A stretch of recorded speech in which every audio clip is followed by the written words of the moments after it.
Sziasztok! Hi everyone, I'm Sándor, welcome to another beginner Hungarian lesson. I can't wait to finally teach you guys sentences and sentence structures, but I think there are a few things we should talk about before that. One such thing is Hungarian vowel harmony.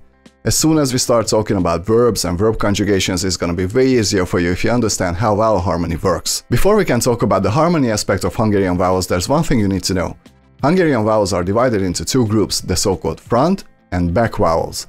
In Hungarian we call them magas and mély vowels. Magas means tall or high, and mély means deep. I'm not gonna lie, the English expressions make a lot more sense because that's all that is really. Vowels that happen in the back and vowels that happen in the front of your mouth. The back vowels are a, o, u, u.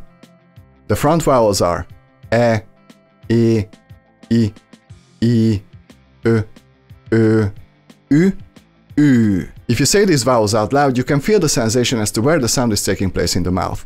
But why is that important to know? Because suffixes have both a back and a front vowel form, and you attach them accordingly to the words. Words can come in three forms in terms of vowels: back vowel words, front vowel words, and mixed vowel words. Back vowel words are, for example, alma, apple, autó, car, álom, dream, and so on. Front vowel words are fehér, white, sör, beer, sörös üveg, beer bottle, víz, water, and so on. Mixed vowel words are often of foreign origin, like elephant, elephant. But they don't have to be of foreign origin, of course. The suffixes are also divided into two groups. Suffixes that only have two forms, that is, a back and a front, and suffixes that have more than two forms. It can either be 3 or sometimes 4. For example, the suffixes ban and ben only come in these two forms. Ban is the back vowel version and ben is the one with the front vowel. If you attach this to a noun, it's gonna give the meaning of in the noun or inside the noun. For example, a házban, in the house. Ház is a back vowel word, so the back vowel suffix is added. A kertben, in the garden. Kert is a front vowel word, so the front vowel suffix is added. Vowel harmony is basically just this. The suffix adapts to the word, resulting in an easier pronunciation. Trust me, most Hungarians have no idea when to use which suffix, they just instinctively know. But there's a system behind it, as you can see. And when it comes to mixed vowel words, they get a back vowel suffix too, like az elefántban, in the elephant.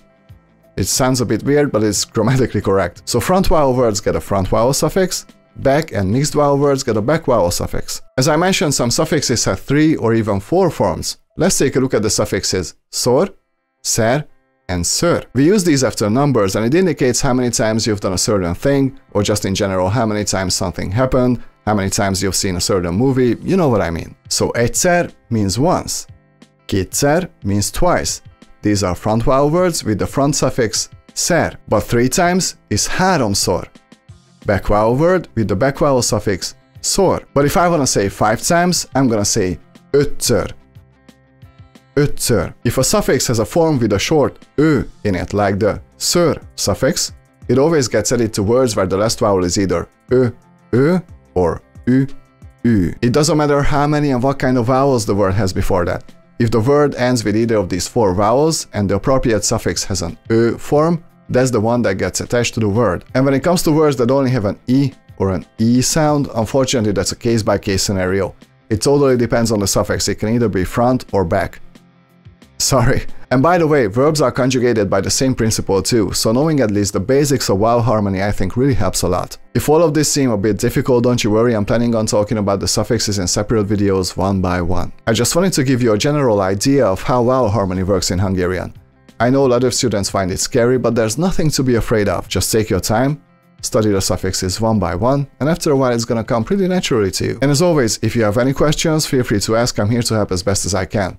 Thank you all for studying with me today, and see you all in the next lesson. Sziasztok, a viszontlátásra!